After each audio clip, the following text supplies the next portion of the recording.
के गान में, बेवर्धमान महान जिन विचरे हमारे ध्यान में। समय सार परमागम की 49वीं गाथा चल रही है।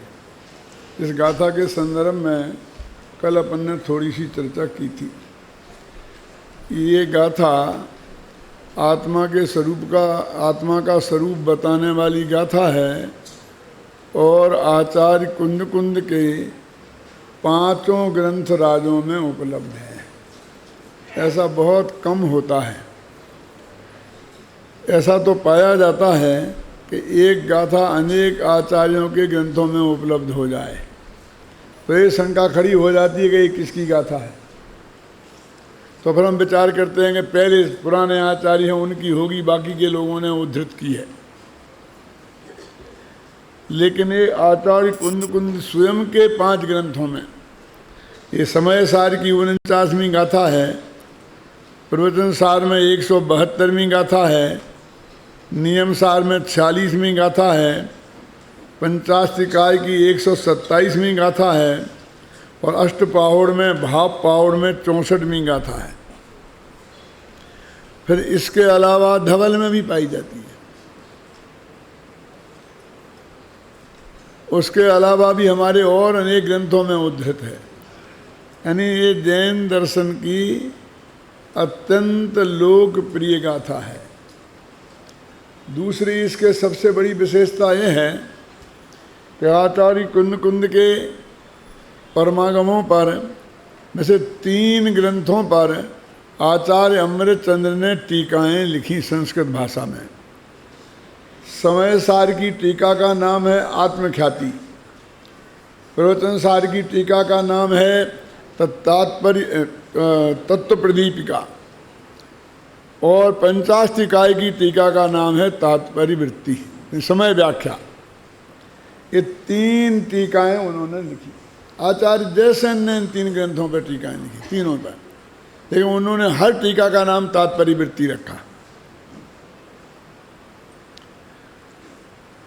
लेकिन इस गाथा का जो अर्थ है, एक आचार्य अलग करे, दूसरा आचार्य अलग करे तो कदाचित हमें मतभेद की कल्पना हो सकती है और हमारा बस चले तो हम उन आचार्यों को भी भिड़ा दें। वे नहीं भिड़ेंगे तो उनके नाम पर एक का पक्ष एक लेकर दूसरा आदमी दूसरे का पक्ष लेके हम भिड़ जाएंगे। लेकिन अमृतचंद्र ने स्वयं जब समय सार में इसका अर्थ किया तो अलग, और प्रवचन सार में किया तो अलग, और पंचाष्टिकाय में किया तो अलग। अब क्या करें? लड़ने लड़ाने वालों के तो मंसूबे रखे रह गए, लेकिन विचार के लिए गंभीर एक विषय मिल गया। समय इसमें 9 विशेषण हैं। अरस, अरूप, अगंध, अव्यक्त, चेतना गुण से समृद्ध, अनिर्दिष्ट संस्थान और अलंग ग्रहण। अब इसमें 8 हैं, लेकिन इसमें मूल गाथा में ही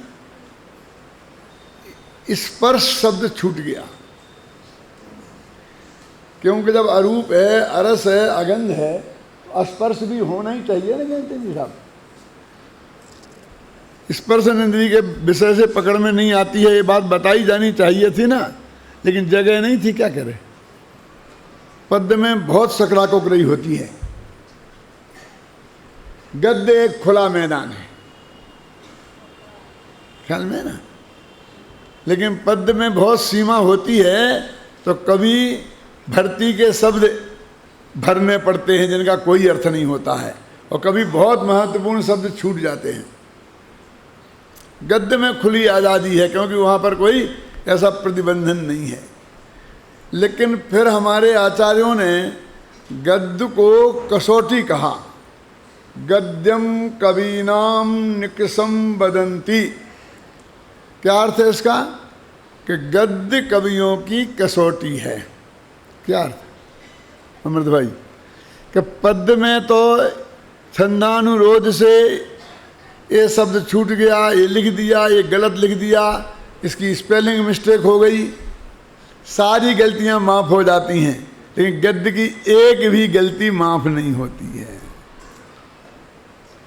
वाक्य का गठन बिल्कुल सुगठित होना चाहिए, कर्ता, कर्म, क्रिया, विशेषण कहाँ कैसे हो तुम जानिए। इसलिए कहा गद्यम कवीनाम निकसम बदंती, गद्य कवियों की कसौटी है। ये टीकाएं सब गद्य में है। समय सार में अव्यक्त शब्द का ही, प्रवचन सार में अव्यक्त शब्द का अर्थ उन्होंने स्पर्श कर दिया,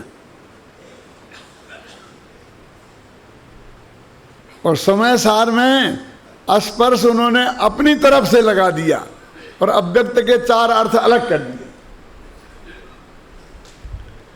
एक ही आचार्य है ना, वो मान लिया कि छूट गया है, जगह नहीं थी इसलिए, और उसका उन्होंने उस पर 6 बोल लगा दिए। अब ये देखिए,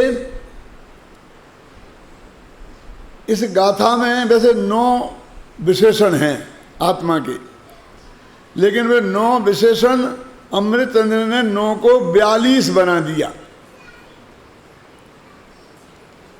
अरस शब्द के 6 अर्थ किए, अरस में अरस शब्द के 6 अर्थ किए तो 6 हो गए। अरूप के 6 किए, अगंध के 6 किए, स्पर्श के 6 किए, अव्यक्त के 4 किए। ख्याल में है ना। और अलिंग ग्रहण का एक ही अर्थ किया, और प्रवचन सार में इन सबके एक एक अर्थ किए, और अलिंग ग्रहण के 20 अर्थ किए। इससे आप इसकी विविधता समझ सकते हैं। और अमृतचंद्र के आचार्य ऐसे आचार्य हैं कि टोडरमल जी ने तो उन्हें अध्यात्म के नाम पर जब याद किया तो कुंद कुंद को भूल गए और आत्मख्याति को याद किया, समय सार को भूल के। ख्याल में है ना। अब उनमें हम शंका तो कर नहीं सकते हैं कि कुंद कुंद नहीं था, इन्हें अपनी तरफ से जोड़ दिया है? तो अब ये गाथा में जो 42 अर्थ हैं, अब उनकी अपन को चर्चा करनी है। अपन को ऐसा माथे पर 3 सेल पड़ जाते हैं कि क्या करें, क्या होगा, कैसे होगा। यदि आप मुझे साथ दें मेरा, तो मैं 2-3 व्याख्यान में न केवल 42 अर्थ आपको बता दूंगा, लेकिन आपको याद करा दूंगा। ये मत समझना कि आपकी बुद्धि तीक्ष्ण तो आपको याद हो जाएंगे। नहीं नहीं, जो सबसे कम बुद्धि वाला अपने को समझता हो, मेरा साथ दे तो मैं उसे याद करा दूंगा, और वो याद करके बोल देगा इस तरकीब से। क्या समझ में? क्यों ऐसा क्यों है? क्योंकि आचार्य अमृतचंद्र की एक खास विशेषता वे सभी की होती है कि हर चीज में वो एक सिस्टम डालते हैं, बिल्कुल एक व्यवस्थित भाषा देते हैं, एक एक कोमा फुल स्टॉप व्यवस्थित देते हैं, और आगे फिर उसी के हिसाब से सब कहते हैं। तो हम 6 अर्थ जो अरस के हैं, यदि उनको हम समझ लें और याद हो जाएं, जो अभी हो जाएंगे अभी, बस अरूप के भी वैसे ही हैं, अगंध के भी वैसे ही हैं, बस वो भाषा में भाषा बनानी आपको आनी चाहिए भाई साहब। ख्याल में है ना।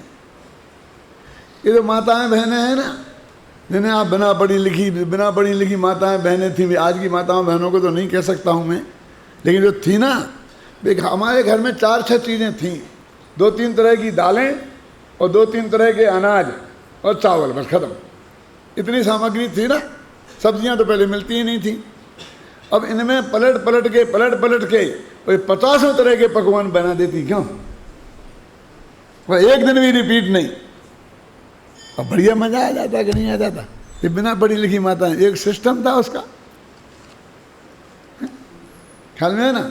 वो सिस्टम समझ लिया, काम खत्म। ऐसा सिस्टम इसमें भी है। इसलिए मैं आपको सिस्टम समझाना चाहता हूं। बेटे को 10 बजे स्कूल जाना था। सुबह 7 बजे से चिंता हो रही थी पापा अपना काम कर रहे थे, वो 7 बजे, पापा कितने बज गए? क्यों? स्कूल जाना है 10 बजे, अभी तो 7 ही बजे हैं, कोई बात नहीं। फिर आधा घंटे बाद आए, पापा कितने बज गए? पापा कितने बज गए? ना पापा को कुछ काम करने देता और ना निश्चिंताई से खुद भी काम कर पाता। और पापा बार बार बताते इतने बज गए, 9 बज गए, 9:30 बज गए, कि बैठ बेटा यहाँ, तेरी और मेरी दोनों की समस्या हल करता हूँ। ये है ना घड़ी, ये 2 कांटे हैं इसमें, एक छोटा एक बड़ा। बड़ा कांटा घंटों का है, छोटा कांटा मिनटों का है। ये मिनटों में समझाई जा सकती है ना घड़ी, देखना। और उनने एक दफा समझा दी, अब बेटा जब भी तेरे को विकल्प आए तुम घड़ी देख लिया करना, मेरी छुट्टी। समझ गया ना? इसलिए मैं आपको घड़ी देखना सिखा देना चाहता हूं। क्या है? ना तुम्हारी परेशानी ना हमारी परेशानी। एक उन्होंने सिस्टम किया, अरस के उन्होंने 6 अर्थ किए। देखो, तो मैं आपसे बात कर रहा था कि इन्होंने इतने अर्थ इस गाथा के किए हैं। पढ़ते हैं अपन, आपका पेज नंबर 99 है। इन 99 पेज में से 99 के चक्कर में से निकल जाओगे। पुद्गल द्रव्य से भिन्न होने के कारण जीव में रस गुण नहीं है, अतः जीव अरस है। क्योंकि रस गुण पुद्गल का है और आत्मा में रस गुण है नहीं। रस गुण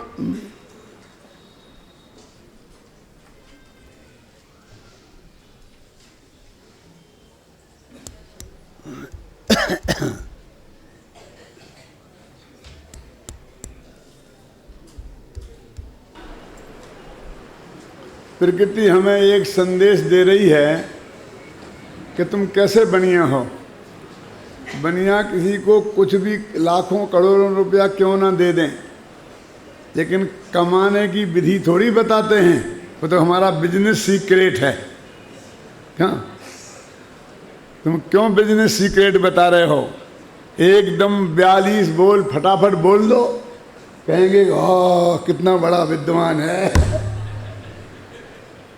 क्यों? और सबको याद करा दोगे तो तुम्हारी क्या महिमा होएगी? तो प्रकृति कह रही है कि मैं अपना सीक्रेट नहीं खोलूं। एन मौके पर उसने स्विच बंद कर दिया कि रहने।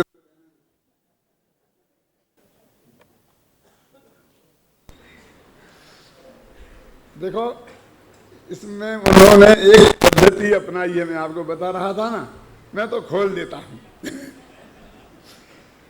कि ये पुद्गल का गुण है, तो ये जीव पुद्गल द्रव्य से भिन्न है, इसलिए रस गुण से भिन्न हो गया, इसलिए ये अरस है, रस नहीं रहा इसमें। फिर दूसरा बोल है पुद्गल द्रव्य के गुणों से भिन्न है, इसलिए ये जीव में नहीं रहा रस। रस पुद्गल द्रव्य का गुण है रस। तो पहला हो गया पुद्गल द्रव्य से भिन्न होने से अरस है, और दूसरा हो गया पुद्गल द्रव्य के गुणों से भिन्न होने से अरस है। अब समझ गए ना? अब अरूप पे भी ऐसे लगा देना, अगंध पे भी ऐसे लगाना। आप समझ गए? हो जाएंगे याद के नहीं हो जाएंगे? अब तीसरी वो कहते हैं कि ये आत्मा द्रव्य इंद्रियां चूंकि पुद्गल की बनी हुई हैं, वे जीव नहीं है। वही द्रव्य इंद्रियों के माध्यम से रस को चखता है, तो जिन इंद्रियों के माध्यम से रस को चखता है उन इंद्रियों से जुदा है, इसलिए रस है। यानी ये द्रव्य इंद्रियों के माध्यम से रस को नहीं चखता है। समझे ना? तीसरा बोल है, देखो लिखा ना, परमार्थ से जीव पुद्गल द्रव्य का स्वामी भी नहीं है, इसलिए वह द्रव्य इंद्रियों के माध्यम से रस नहीं चखता। पहले क्या कहा था? ये पुद्गल द्रव्य नहीं है। दूसरे में क्या कहा? पुद्गल द्रव्य का गुण नहीं है। और तीसरे में कहा पुद्गल द्रव्य का स्वामी नहीं है। तो ये जो क्या चल रहा है, जीवाजीवाधिकार, तो जीवाजीवाधिकार में मैंने पहले कई दफे कहा है कि एकत्व और ममत्व दो चीजों का निषेध किया है। वो कर्ता कर्माधिकार में कर्तृत्व और भोक्तृत्व, इन दो चीजों का निषेध किया है। तो एकत्व ममत्व में, एकत्व ममत्व माने स्वामित्व, ममत्व का दूसरा नाम है स्वामित्व। एकत्व का दूसरा नाम है अपनत्व। तो ये पुद्गल द्रव्य नहीं है जो एकत्व का निषेध हो गया, और पुद्गल द्रव्य का स्वामी नहीं है कि पुद्गल द्रव्य इसका स्वामी नहीं है, ये ममत्व का निषेध हो गया। तो जीवाजीव अधिकार की मर्यादा में भी चल रहे, अर्थ कर रहे थे। देखो फिर पहले से पढ़ता हूं, ध्यान से सुनना। पुद्गल द्रव्य से भिन्न होने के कारण जीव में रस गुण नहीं है, इसलिए जीव अरस है। आ गया ना। पुद्गल द्रव्य के गुणों से भिन्न होने के कारण जीव स्वयं भी रस गुण नहीं है। पहले में था कि जीव में रस गुण नहीं है, और दूसरे में है जीव स्वयं रस गुण नहीं है। पहले में जीव परद्रव्यों से भिन्न, और दूसरे में परद्रव्य के गुणों से भिन्न, और तीसरे में परमार्थ से जीव पुद्गल द्रव्य का स्वामी भी नहीं है। अरे परमार्थ से माने निश्चय न से, क्योंकि वो आएगा आगे तुम कहोगे हम ये मकान के स्वामी नहीं है क्या, आगे रजिस्ट्री हमारे नाम है, ख्याल में आई ना। तो उन्होंने परमार्थ लगा दिया, इसलिए वह द्रव्येंद्रियों के माध्यम से रस नहीं चखता। अब क्या कह रहे, कह रहे हम रसना से रस नहीं चखते। हम तो रोजीना यही मानते, रसना इंद्रिय किसे कहते हैं, जिससे रस चखा जाता है। तो कहते हैं रसगुण तो पुद्गल का है, और हम पुद्गल के स्वामी हों तो ही उसका रस चख सकते हैं, समझे ना। हर आदमी स्व का रस स्वामी चखता है। पत्नी का रस पति चखता है, पति का रस पत्नी चखता है, स्वस्वामी संबंध हो ना। इसका स्वस्वामी संबंध ही नहीं है, तो द्रव्येंद्रिय के माध्यम से रस नहीं चखता है, वो भावेंद्रिय के माध्यम से रस नहीं चखता। देखो स्वभाव दृष्टि से विचार करें, ऊपर कहा था परमार्थ से, अब परमार्थ में भी स्वभाव दृष्टि, क्योंकि परमार्थ माने होता है निश्चय, और निश्चय में एक अशुद्ध निश्चय नय भी है उत्तम चंदी। तो अशुद्ध निश्चय नय से जीव रागादिक का कर्ता भोक्ता और स्वामी है। इसलिए इन्होंने इसमें स्वभाव दृष्टि लगाया कि इसमें ये विभाव दृष्टि वाला निश्चय नहीं लगाना, स्वभाव दृष्टि वाला निश्चय नहीं लगाना, ख्याल नहीं ना। तो स्वभाव दृष्टि से जीव सायोग सम्यक भाव रूप भी नहीं है, इसलिए द्रव्येंद्रिय के माध्यम से नहीं, इसे भावेंद्रिय के माध्यम से रस नहीं चखता, इसलिए अरस है। चार हो गए ना, दो तो हुए, एक द्रव्य का एक गुण का, तीसरा हुआ द्रव्येंद्रिय का, और चौथा हुआ भावेंद्रिय का। अब उनके विशेषण क्यों दिए हैं वो जरा ध्यान से आपको अपने उपयोग में पहले बैठाने पड़ेंगे। द्रव्येंद्रिय के माध्यम से रस नहीं चखता, इसलिए वो अरस है, और भावेंद्रिय के माध्यम से रस नहीं चखता, इसलिए अरस है। तो उसमें लगाना परमार्थ से, और इसमें लगाना स्वभाव दृष्टि से। अब जो पांचवा बोल बहुत गजब का है, अम्बे चंद जैसा आचार्य निकाल सकता है। वो क्या कहते हैं कि आप हमें नहीं जानते, कि नहीं जानते, कि क्यों नहीं जानते, अकेले तुम्हीं को थोड़ी जानते हैं, हम सबको जानते हैं। तो सबको जानते हैं इसलिए हम तुम्हें नहीं जानते। कैसा तर्क है कि आत्मा अकेला रसोई को थोड़ी चखता है, तो रूप को, गंध को, स्पर्श को और दुनिया सब चीजों को जानता है, इसलिए अकेला रस को चखने वाला हम कैसे कह सकते हैं, क्या इसलिए रस कहते हैं। अब आप कहोगे ये तो मेरे को दोना पट्टी जैसी बात लगती है कि नहीं लगती है। मैं ये सब सोचता रहता हूं बैठा बैठा कि ये कोई तर्क है। मैं बहुत आचार्यों में भी बहुत शंका करता हूं, माने गुरुदेव की भाषा में आशंका, कि ऐसा नहीं, इसका कोई हेतु होना चाहिए, ऐसी बात नहीं, इसमें कोई गहराई होनी चाहिए। तो गहराई क्या है कि आप आए कि पंडित जी मेरे ठहराने की बढ़िया व्यवस्था कर दो। मैंने कहा भैया बसंत भाई देख रहे हैं, जगदीश भाई देख रहे हैं, आप उनसे करो। आप मुझे जानते नहीं हैं क्या?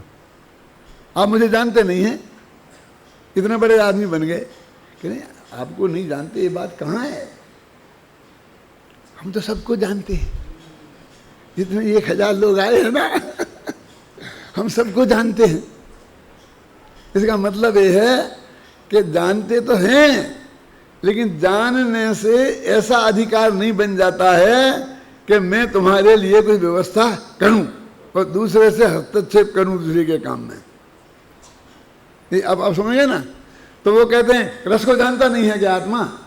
इतना तो मानो कि ये क्या एक संबंध, वो जो वहां पर जाके ले जाते हैं ना, फिर सस्वामी संबंध नहीं है तो गे गायक तो है ना, तुम जानते तो हैं रस को।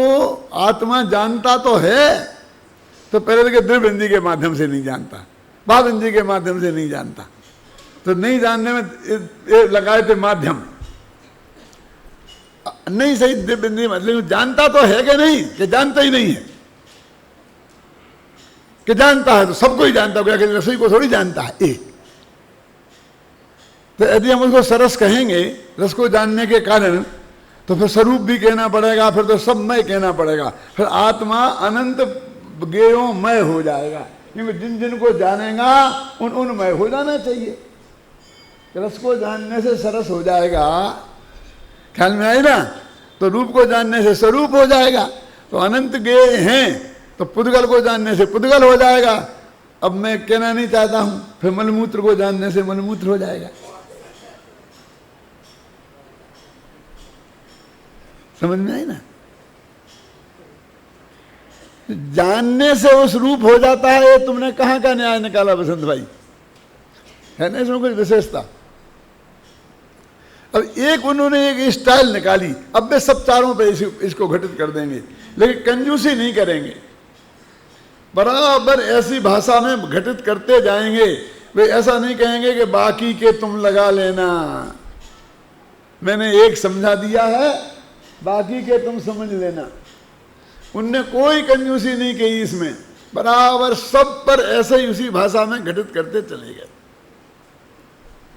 याद रखना भी आसान है, टीका लिखना भी सरल है। एक पंक्ति का अर्थ हमने लिख लिया, अरस का अर्थ हमने सही लिख लिया, तो बस फिर हम मान लो कह देंगे अपने क्लर्क से कि भैया तुम ऐसे ही सब पे 5 का लिख दे और टीका हो जाएगी।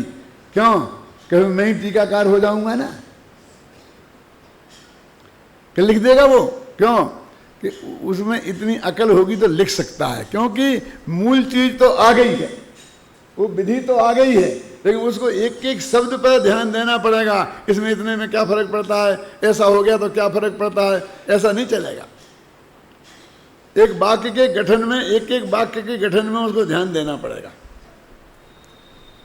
और अमृतचंद्र ने वाक्यों के गठन में रिपीटिशन में दोष नहीं समझा।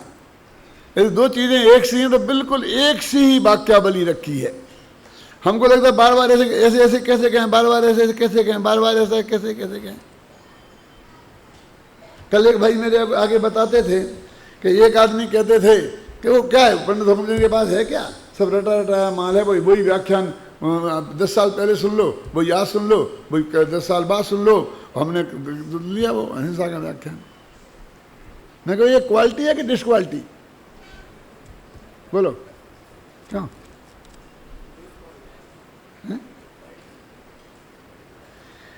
वही जो मैंने 25 वर्ष पहले सागर में व्याख्यान दिया था यूनिवर्सिटी में, वही मैंने आज द्वारा दे दिया, बिल्कुल हूबहू, एक कोमा फुल स्टॉप का फर्क नहीं पड़ा 25 साल बाद। तो 25 साल बाद में तो रटी रटाई चीज भी भूल जाते हैं। यदि तुम्हें डिस्क्वालिटी लगती हो तो मैं कहता हूं कि कल जो तुमने क्लास में पढ़ाया था अब हूबहू पढ़ा दो बेटा आज, उसके वैसे का वैसे पढ़ा दो। क्यों प्रकाश? पढ़ा दो। यदि एक शब्द रिपीट नहीं होना ये क्वालिटी है, तो अक्षर अक्षर रिपीट हो जाना ये भी क्वालिटी है। लेकिन ना रिपीट का कर में हो सका और ना नया का ठिकाना ना रिपीट का ठिकाना, बस वो समझ लो भगवान मालिक है। देखना आप इनकी वाक्यावली देखना आप, जो लोग इसमें रुचि रखते हैं, मैं अपने विद्यार्थियों से कहना चाहता हूं कि वे इस तरह मिलान करके देखना अमृतचंद की वाक्यावलियों को। क्या कह रहे, पांचवा बोल क्या है? अपने किसी विद्यार्थी से बोलूंगा तो अभी हाल बता देगा। गुरुदेव के प्रवचन से सुबह फटाफट, क्यों ऐसा ध्यान से सुनते हैं और सार के रूप में बता देते हैं कि नहीं बता देते हैं? अशोक जी कैसे बता देते हैं? ये सब हम तरकीब सिखाते हैं उन्हें। और आपको अभिमान होए ना तो इधर हमारे विद्यार्थियों के साथ बैठ जाओ, निकाल के बताना तुम कैसे बड़े हो।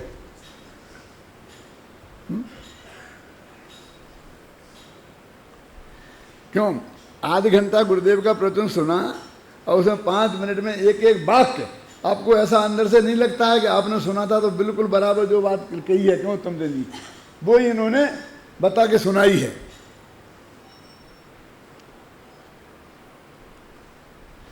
उसके हर एक चीज की टेक्निक है, आप उसको अपनाएंगे तो ही उसमें पार पा सकते हैं, अन्यथा पार नहीं पा सकते हैं। तो पांचवा बोल क्या था? अब मैं बहुत सरल भाषा में बोलता हूं, रस को जानता है इसलिए तो सरस है कि ऐसा जानने से सरस होने लगते तो नामालूम है क्या किस किस को जानता है। तो स्त्री को जानता है तो स्त्री हो जाता आत्मा, मलमूत्र को जानने से मलमूत्र हो जाता, अग्नि को जानने से अग्नि हो जाता, आकाश को जानने से आकाश हो जाता। तो फिर पर द्रव्य के दो द्रव्यों के बीच में सीमा रेखा कैसे खिंचती? जानने से वो सरस कैसे हो गया? रस को जानने से सरस हो गया। और अकेला रस को ही थोड़ी जानता है, सारी दुनिया को जानता है। जानने से कोई सरस नहीं होता। तो पांचवा बोल है। अब पहला कौन सा था?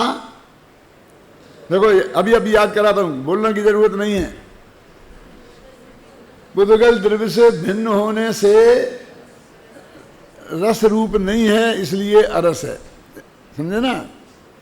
पुद्गल द्रव्य से के गुणों से भिन्न होने से ये रसगुण रूप नहीं है, इसलिए अरस है। द्रव्येंद्रिय के माध्यम से रस को नहीं चखता क्योंकि ये उसका स्वामी नहीं है, इसलिए अरस है। भावेंद्रिय के माध्यम से परमार्थ रस को नहीं चखता, इसलिए अरस है। परमार्थ से द्रव्येंद्रियों के माध्यम से रस को नहीं चखता और स्वभाव दृष्टि से भावेंद्रियों के माध्यम से रस के, क्यों स्वभाव दृष्टि क्यों का लगा दी? क्योंकि ये विकार तो आत्मा की है ना, पर तो वो तो पर था। अब लगा यहाँ कौन सा नहीं लगेगा, वहाँ कौन सा नहीं लगेगा, वो अपने आप हो जाएगा। यहाँ तो तीसरे बोल में तो अकेला निश्चय नहीं चल लगाने से काम चल जाएगा, और उसमें शुद्ध निश्चय नहीं लगाने से काम चलेगा। ख्याल में आई ना? ये लगेगा। अब 5 हो गए ना, और अकेले रस को उनको नहीं चखता, इसलिए अरस है। और अब छठवां बोल देखो, कहा समस्त गेयों का ज्ञान होने पर भी सकल गेय ज्ञायक के तादात्म्य का निषेध होने से रस के ज्ञान रूप में परिणमित होने पर भी स्वयं रस रूप परिणमित नहीं होता, इसलिए अरस है। कि सकल गेय का ज्ञायक है, सारी दुनिया को जानता है, सारी दुनिया को जानता है। अब उत्तम चंद जी के प्रवचन में भी ये बात थी कि उनके ज्ञान रूप परिणमित होता है, वो रस के ज्ञान रूप परिणमित होता है, रस रूप परिणमित नहीं होता। हम इतना भेद ही नहीं कर पाते क्या? बताए नहीं, कर्ता कर्म की बता रहे थे ना उत्तम चंद जी कि अज्ञानी अज्ञान भाव का करता है, ज्ञानी ज्ञान भाव का करता है, हैं? जो परद्रव्य का करता तो ना ज्ञानी है ना अज्ञानी है। परद्रव्य के जो हुआ और उसे करने का जो हमें राग पैदा हुआ, तो राग का कर्ता अज्ञानी है, क्योंकि वो कर्ता बनता है। वो भी उस राग को करता हो ऐसा नहीं है, वो तो होता है, और ज्ञानी उस राग का कर्ता नहीं बनता है, इसलिए वो नहीं। राग ज्ञानी को भी होता है, विकल्प ज्ञानी को भी होता है, तो फिर क्या होता है कि उस विकल्प को वो जानता है, तो वो उस जानन क्रिया रूप से परिणमित होता है, इसलिए वो ज्ञान क्या करता है, वो राग रूप परिणमित नहीं होता, ना वो पदार्थ जैसा हुआ उस रूप परिणमित होता है, ना उसको करने का जो राग उसे पैदा हुआ ना उस राग रूप परिणमित होता है, और उसके जानने रूप ज्ञान रूप वो अपरिणित अवश्य होता है, इसलिए उस जानन क्रिया का करता है। और फिर ये भी कहेंगे कि उसको कोई विकल्प नहीं है जानने का भी, सहज जानने में आता है, इसलिए हम कहेंगे परम सदनिष्ठ होने से वो करता ही नहीं है किसी का ही नहीं, उसने ज्ञान कुछ नहीं किया, हो गया ज्ञान। तो जैसे अपन लोक में कहते हैं ना, प्रेम किया नहीं जाता है, हो जाता है, ध्यान किया नहीं जाता है, हो जाता है, ऐसे ही ज्ञान किया नहीं जाता है, हो जाता है। क्या कह रहे हैं आप? कल मैंने लास्ट में जो बात कही थी ना, वो पूरी बात नहीं कह पाई थी जल्दी में,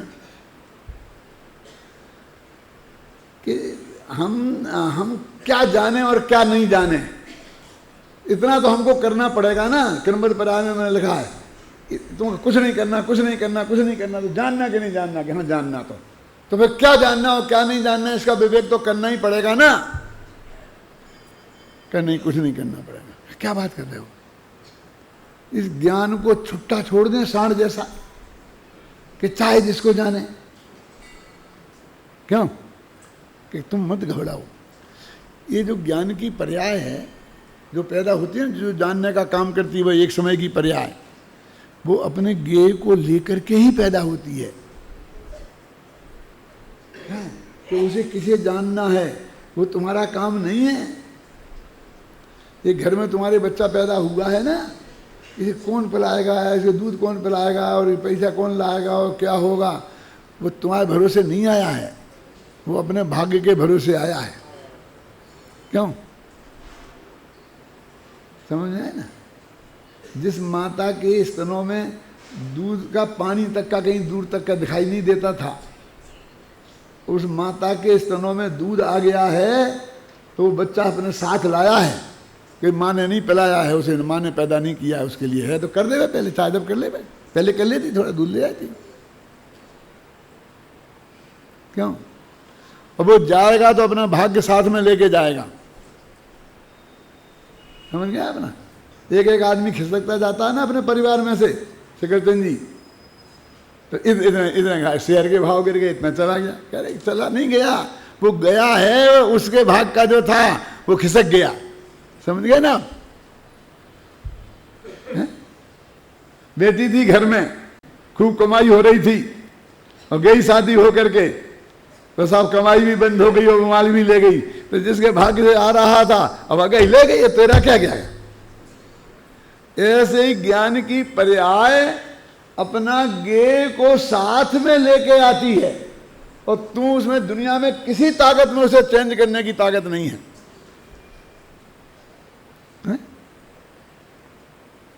बोला है क्या नहीं? जब मैं यहाँ आया था ना इंदौर से, तो गोदका जी मेरे रोजाना प्रवचन में बैठते थे। ये सन 67 की बात है। एक दिन मैंने गोदका जी से कहा, प्रवचन में ही सब लोग बैठे थे, कहा गोदका जी ये हॉल आपका है क्या मेरा?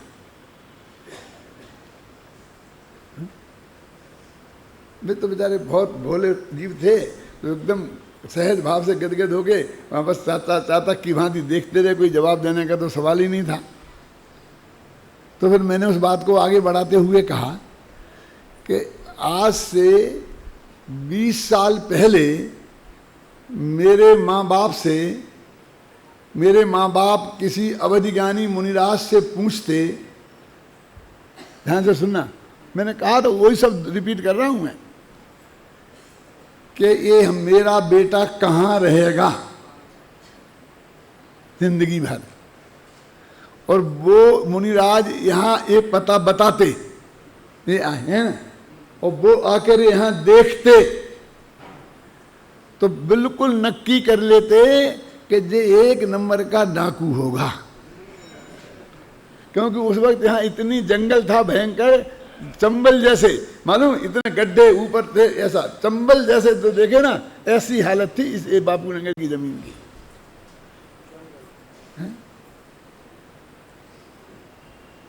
वो यही नक्की करते, लेकिन ये पता उन्हें नहीं था कि ये सन 48 में यहाँ कांग्रेस का अधिवेशन होगा। और 47 में जिसने भारत को आज़ादी दिलाई थी, वो 48 की कांग्रेस की क्या पोजीशन होगी। हम विद्यालय में पढ़ते थे, हमारे गुरुजी आए थे यहाँ, तो ये बापू नगर से लेकर गांधी नगर, बजाज नगर, तिलक नगर, आगे तक मालवीय नगर, ये है ना तुम जहाँ से तुम रहे वहाँ, ये सारा एरिया वैसा जंगल था। तो यहाँ इतने आदमी आएंगे कि सारे एरिया को समतल उस वक्त किया गया। उस जमाने में कहते 50 लाख से ज़्यादा रुपया लगे थे समतल करने में। और उन नेताओं के नाम पर ये नगर बसाए गए थे, गांधी नगर, नेहरू नगर, बजाज नगर, समझे ना, मालवीय नगर, ये सब नेता थे उस वक्त के बड़े बड़े। ये जो नगर ये नाम रखे ना ऐसे, वो उस वक्त रखे गए थे। और फिर बाद में 54 रुपया बरक गज जबरदस्ती लोगों के गले में बांधी है जमीन, क्योंकि वो 50 लाख रुपया तो निकल आने। रतनलाल जी सुनाते थे कि उनके वो जमीन है कि 54 के बाद तुमको इतनी लेनी पड़ेगी। राजस्थान के उद्योगपति कलकत्ते में हैं, उनको बिरला जी को इतनी लेनी ही पड़ेगी। वो बिरला ऑडिटोरियम बन गया ना, वो सारा अपना बिरला जी को थमा दिया, 1-2 लाख रुपये लेकर के, बस खत्म। ऐसी बांटी थी। और ये उसे नगर बस गए, कोई मकान नहीं बना, बनते बनते आवाज जयपुर का सर्वश्रेष्ठ। अब यहाँ पर 70,000 रुपया बरक गज में भी आपको 1 गज जमीन नहीं मिलेगी। 1 लाख रुपए का बरक गज का भाव हो गया। क्यों? तो मैंने गोदका जी से क्या कहा कि मेरा क्यों है, क्योंकि ये तो वो अवधिज्ञानी मुनिराज भगवान महावीर जब से ही जानते थे कि मैं यहाँ आकर के बैठ के कुछ लोगों को इकट्ठा करके कुछ समझाऊंगा, सुनाऊंगा, बोलूंगा। क्यों? वे सुनेंगे मेरी बात तो समझेंगे डाकुओं का नेता होगा, तो सभी डाकू बैठ के सुनेंगे। क्यों? और मैंने कहा तुम्हारा इसलिए नहीं है कि तुम बनाने के निमित्त मात्र हो। अब भाग जाओगे अमेरिका और यहाँ में चक्कर काटते रहोगे, आओगे कभी कभी हैं, तो नीचे बैठ करके सुन लोगे, और मैं रहूंगा इसमें निरंतर। क्यों? किसका है? जैसे तीर्थंकर का जन्म होता है, घबराना नहीं, मैं अपने को तीर्थंकर नहीं मानता हूं, इस बीमारी से बहुत दूर हूं। सिर्फ उदाहरण दे रहा हूं। तो वो भगवान महावीर ने चिंता की होगी कि पहले मैं सारी व्यवस्था करूंगा। क्यों? मैं जाऊंगा, मैं कहाँ जन्म लूंगा। उनके आने के पहले सारी व्यवस्था हो गई कि नहीं? तो मेरे आने का जब काल पका, उसके पहले सब तैयार है, एकदम अप टू डेट एकदम। क्यों?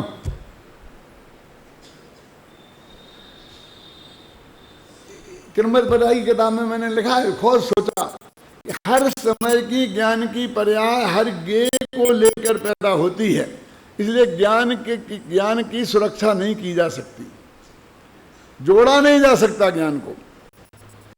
ये ज्ञान जो तुमने इतना पढ़ पढ़ के रटा है ना, इसलिए इतना ज्ञान इकट्ठा हो गया तुम्हें इस पर्याय में, धोखे में मत रहना। ये वर्तमान पर्याय की योग्यता है, उसके कारण इतना ज्ञान आपको है। पुराने रट के तुमने किया, इसके कारण नहीं है दादा। जो गई जितने आई हो अब बर्बाद ही होती जाएगी।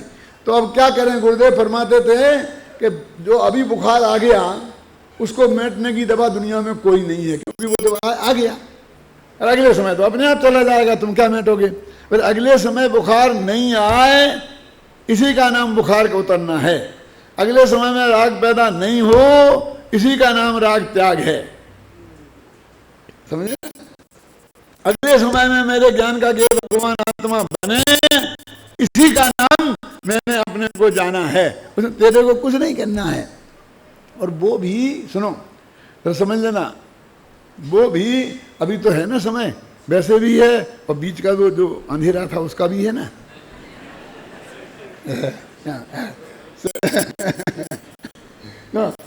इसको पूरा हो जाने देना भैया शांति से। तो वो जो ज्ञान की पर्याय है उसका वो भगवान आत्मा जिस समय ज्ञेय बनना होगा नक्की वही पर्याय का वो ज्ञेय बनेगा। तेरे को तू एक समय पहले नहीं बना सकता ज्ञेय, एक समय बाद नहीं बना सकता, तो वो तो नक्की है, नक्की है। तो फिर मैं क्या करूं? यही तो मैं कहता हूं तुम कुछ मत कर भले आदमी, जैन धर्म करने का नाम नहीं है, नहीं करने का नाम है। तो ये करण लब्धि के परिणाम पर ऐसा करे, फिर इसको करे, इसकी विशुद्धि करे, इसकी चेष्टि करे, इसकी क्या क्या करते, सिद्धपण करे, उसका वित्तपण करे, बहुत करते हैं ना हमारे प्रकाश जी। क्या ये सब होता है, करता करता कुछ नहीं है। ये सब तो कर्म में कैसी कैसी प्रक्रिया होती है उसका वर्णन है भाई साहब। आत्मा कुछ नहीं, तो वो क्या है? वो जो अंतर्भूत में कर्ण लब्धि में असंख्य समय का काल है ना, वो एक एक समय की अनंतर पूर्ववर्ती पर्याय का नाश और अनंतर उत्तरवर्ती पर्याय का उत्पाद, ऐसा क्रम है वो अनुभूति के पहले का। इतना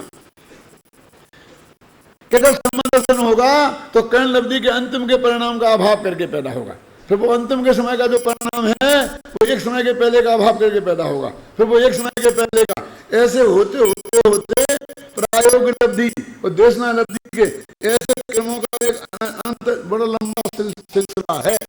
वो ऑटोमेटिक होता है, उसका नाम है विधि, उसका नाम है प्रक्रिया, और उसी को बोलते हैं पुरुषार्थ नाम का समवाय।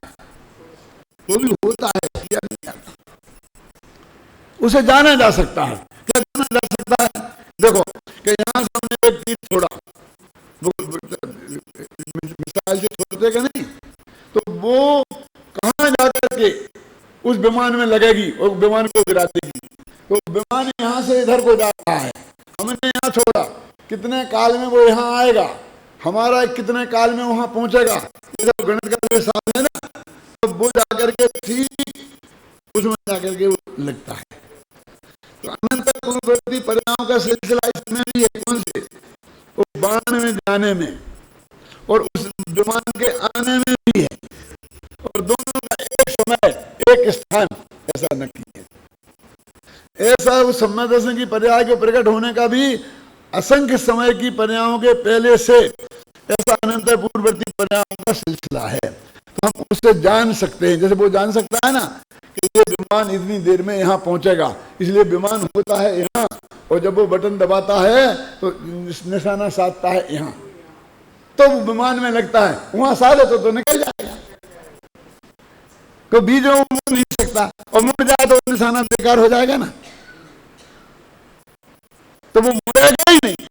तो ऐसे वो पर्यायों का सिलसिला कभी मुड़ेगा ही नहीं। तभी तो केवल ज्ञान से जाना जा सकता है, तभी तो जाना जा सकता है कि ऐसा होगा भविष्य में। वो अवधि ज्ञानी भी जान सकता है, सर्वसम ज्ञानी भी जान सकता है निमित्त ज्ञान से, क्योंकि वो अभी उसकी नोक दिखाई दे रही है। मैं अभय कुमार जी से कई दफे कहता था कि अभय कुमार जी ये नक्की करो कि तुम्हें पहुंचना कहाँ है,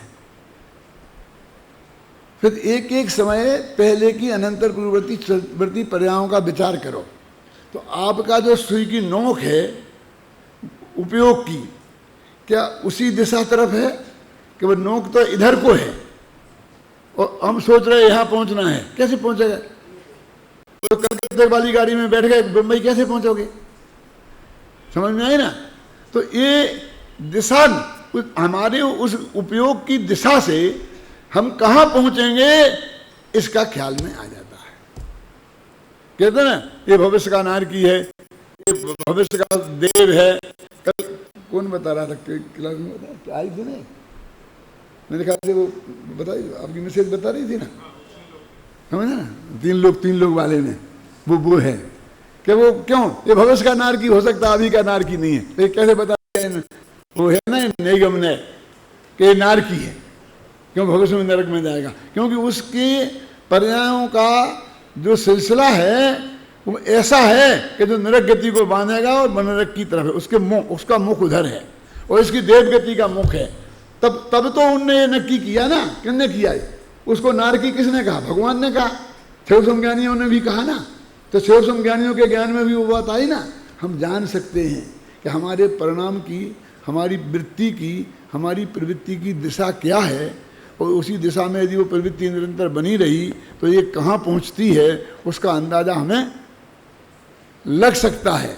तो मेरे कहने का मतलब है, एक दफ़े आप अमृतचंद्र की शैली का अध्ययन करें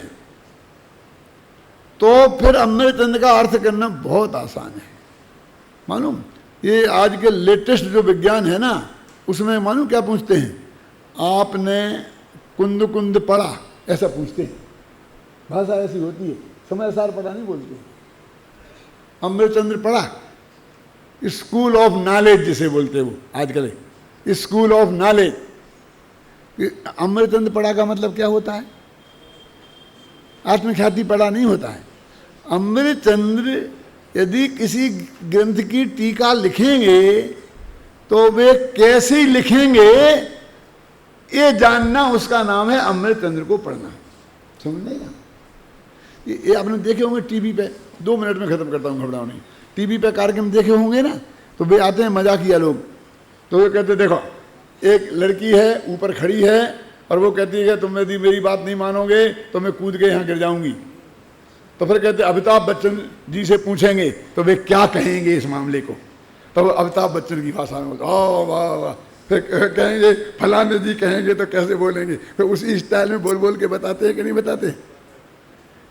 तो वे साधारण लोग तो होते नहीं हैं, यानी उन्होंने अमिताभ की बोलने की स्टाइल की स्टडी की है बहुत गहराई से, और इस परिस्थिति में वो क्या बोलेंगे समझे। हमारे गुरुजी मक्खनलाल जी थे ना, वो मालूम क्या कहते थे, मैं उसे विद्वान मानता हूं कि जिसके बारे में लोग पहले से ही बता दें कि इस मामले में वो क्या कहेगा। जो बता दें वो विद्वान नहीं, जिसके बारे में बता दें, माने इस बात का रिएक्शन उस पर क्या होगा वो सारी दुनिया जानती है। वो इतनी क्लियर रेखाओं वाला व्यक्ति है कि मक्खनलाल जी इस मामले में क्या बोलेंगे बता दे जगत। और कोई कहे कि नहीं उनने ऐसा कहा था, झूठ तू नहीं मान सकता, मैं मान ही नहीं सकता कि उनने ऐसा कहा होगा। उसे मैं विद्वान मानता हूं कि जिसकी रेखाएं इतनी क्लियर हों कि हर देश का बच्चा ये बता दे कि ऐसी बात यदि आएगी तो ये आदमी क्या एक्शन लेगा, क्या बोलेगा। इसको स्कूल ऑफ नॉलेज बोलते हैं। तो अमृतचंद्र की स्कूल ऑफ नॉलेज, अमृतचंद्र किस विधि से उसका अर्थ करते हैं उसको हम गहराई से अध्ययन करें तो देखो मैंने ये बातें कही आपसे, आपको लोगों बाहर की बातें हैं, इससे आपको ये 6 बोल और 6 छंग 36 बोल, 6 पंचे 30 बोल इस इतने से आपकी समझ में आ जाएंगे। आप घर पर पढ़ना तो फिर मेरा कल का काम बहुत सरल हो जाएगा।